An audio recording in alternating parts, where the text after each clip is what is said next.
In Greek mythology, King Minos needed a place to keep the Minotaur contained. So he hired the most skilled architect of all time to build an endless, inescapable labyrinth, which he did all by himself.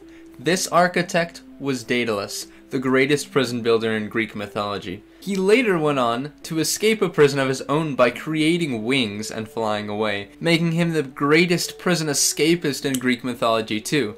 Honestly, no idea why no one has used his name yet. So as the original video said, there are only 3 guards, and fun fact I didn't point out in the video, all 3 guards can actually leave. They don't even have to be in Daedalus Labyrinth. All 3 of them can just walk away and go play survival, as long as no visits are happening. Another thing you'll notice in the original video is that a visitor, or a prisoner, comes face to face with all 3 of those guards during their entrance process.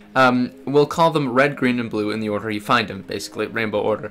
Red and green are in the nether, and blue is in the overworld. Red and green share this spawn point in the nether, and blue has this interesting looking spawn point in the overworld. So let's assume every guard starts at their respawn point, and you want to get them all to where they need to start for a visiting process to happen.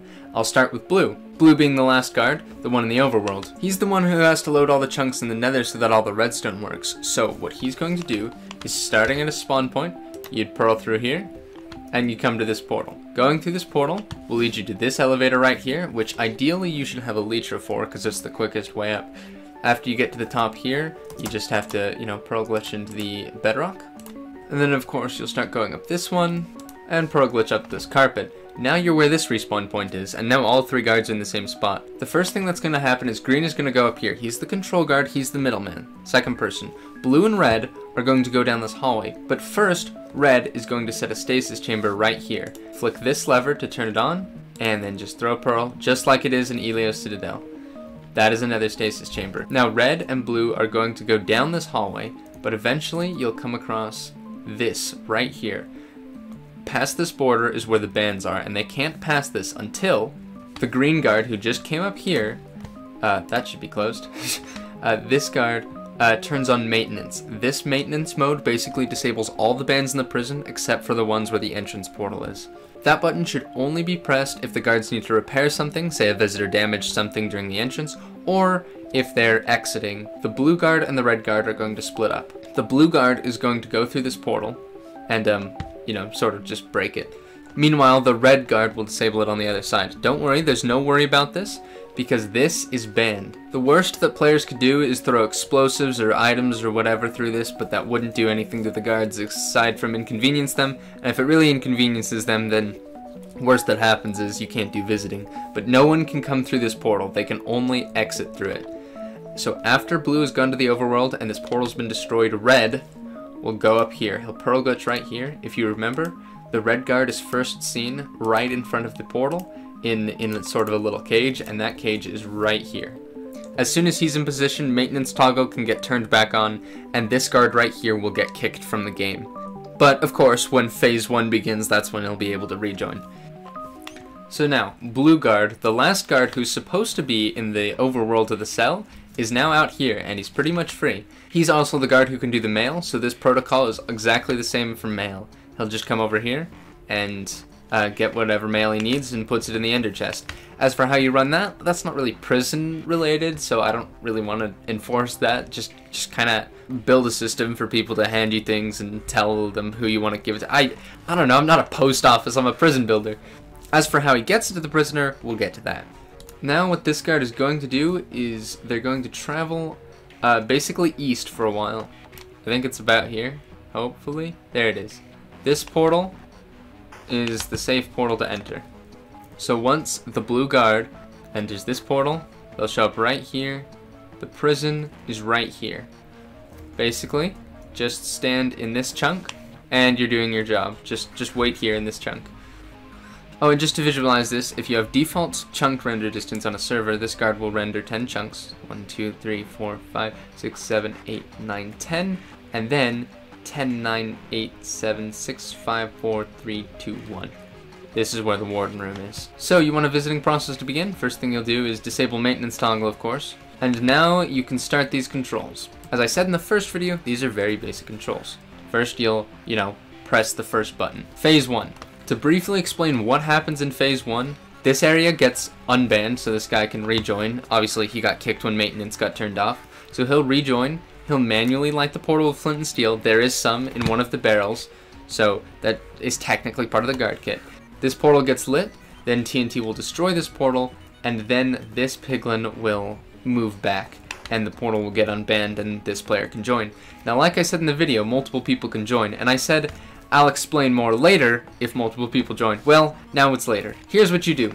Basically, light the portal again and tell them to leave. There's a second way to do multiplayer checks, and that is a player kicker right down here. You'll see the control for it in the guard room. It's pretty easy to spot. Basically, you'll invite people to leave. If they refuse, then you threaten to permanently kick them, and if they do choose to leave, then after they do, you can do the player kicker to verify that there's only one person left in here. So, as a merciful way of making sure that there's only one person without threatening security if two people accidentally go through for whatever reason. Remember, the visitors are told that they shouldn't tell anyone when their process is happening. So it's pretty suspicious if another person does go through the portal. Anyway, of course, this whole area will be banned until Phase 2 happens. I'm not going to tell you how to activate Phase 2 because it should be very blatantly obvious, but these pistons will retract, and the ban will move back to right here. This is where the line will be, and you'll tell them that they have 15 seconds to, you know, put things in the ender chest, set spawn, and die.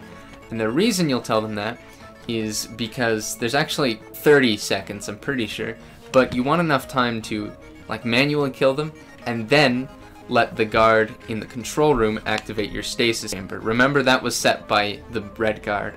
As for the glowstone, it is pretty important that this guard physically places the glowstone in this thing for each visit. There should only be one glowstone in the respawn anchor each time. The only way there could be more glowstone in here is if your prisoner or visitor physically came by and placed more glowstone in here. And if they did, then, you know, just after you kill them,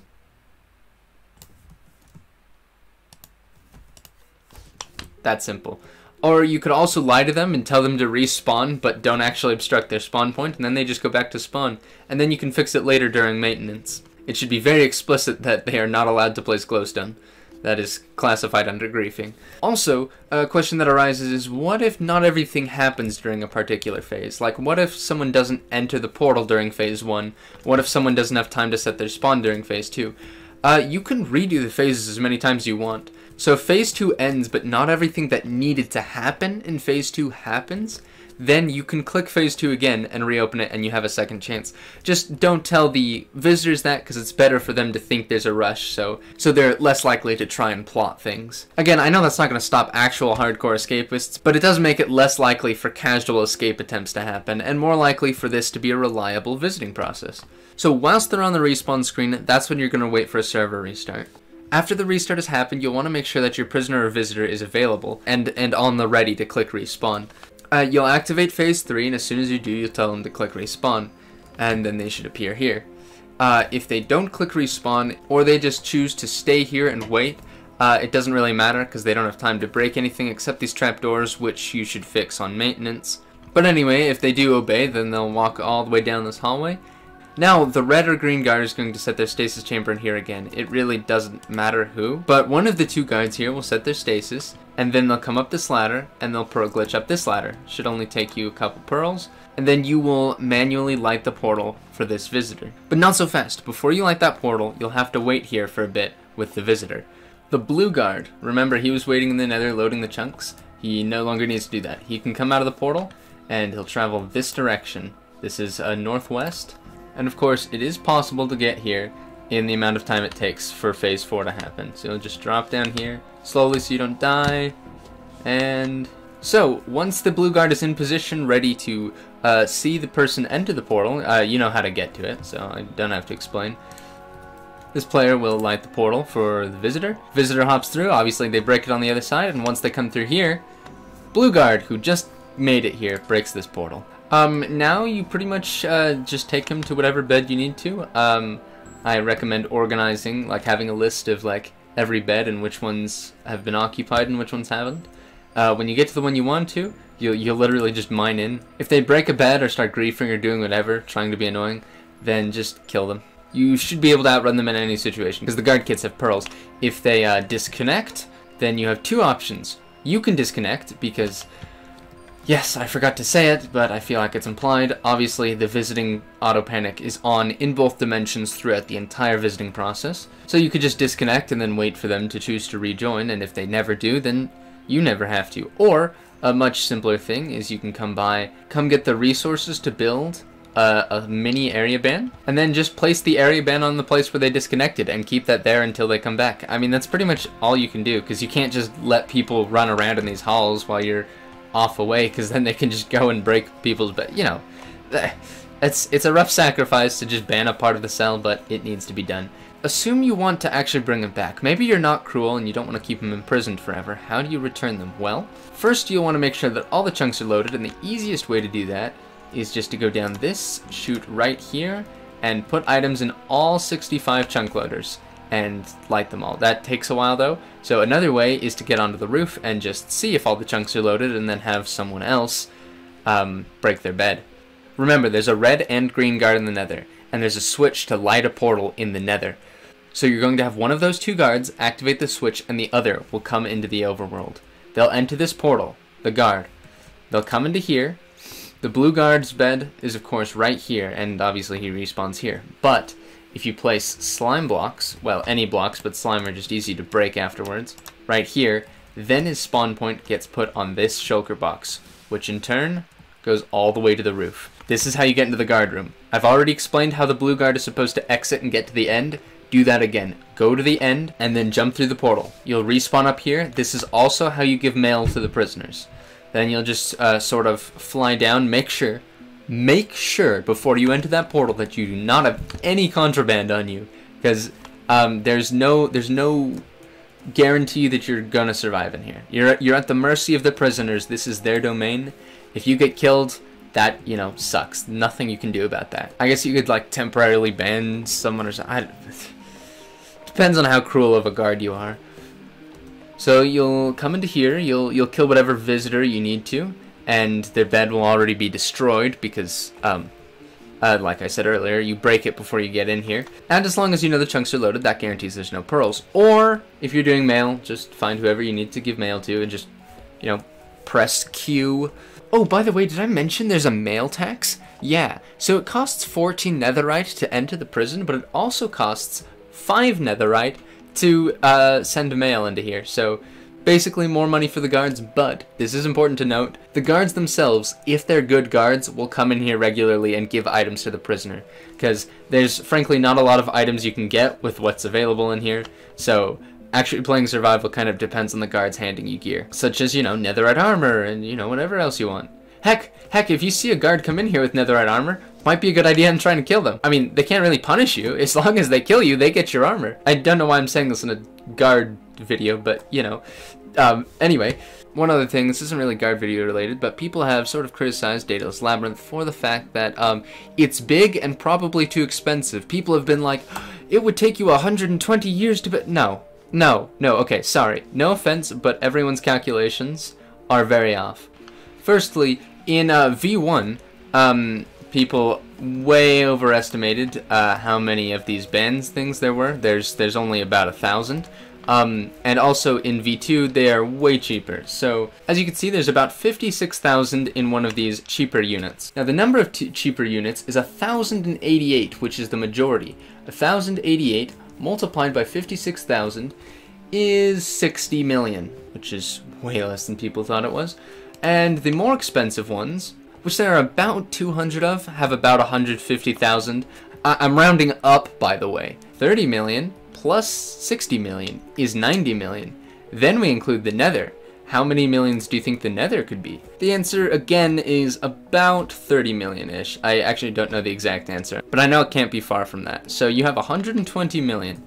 Now, people have been assuming that you're placing blocks at 5 blocks per second, which kind of assumes the least efficient way of block placing. Well, not least efficient. I don't know, if you're going to spend hours and hours placing blocks every day, I feel like you'd get in a pretty good rhythm. Also, imagine setting up a speed beacon. Yeah, it would take a bit of time to set up, but it would probably be faster in the long run for having the speed while you're placing blocks. So I'm going to be assuming a grand total of 6 block places per second. Now, I know stuff is done in between, such as going back and getting refills, or placing the beacons, or taking breaks in your 8-hour shifts, but let's say you spend 8 hours a day, 5 days a week, healthy human pace, placing blocks at this speed, and you're just one person. How many weeks, 5 days a week, would it take you to place all the obsidian alone? The answer is 138, which is about 3 years, just placing the crying obsidian. But why would you be doing it alone? Now, people have been calculating this, assuming that there's 3 players, because there's 3 guards, which also doesn't really make sense to me. Honestly, this person can have a minimum of 3 guards, but it's always welcome to have more. If you were actually going to pull off trying to build this as a project, why would you only hire 3 people? And even if you did, you could place all the obsidian in under a year. I can guarantee you'd probably want to have a bigger group of people, meaning you could probably do it in way less than a year. And yeah, that is just the obsidian, but that's also the bulk of it. So if several people can do the bulk of this in way less than a year, then they can do the remainder in also less than a year. Which surprisingly is just enough to fit my old criteria for how expensive a prison should be. Now, I know I'm taking estimates, but I'm still highballing. I think 8 people could probably get this done in 10 months. With that being said, I hope you enjoy Daedalus Labyrinth and guarding it, I guess. Don't actually try building this. It's not worth your time. There are better things to do with your life, and bye.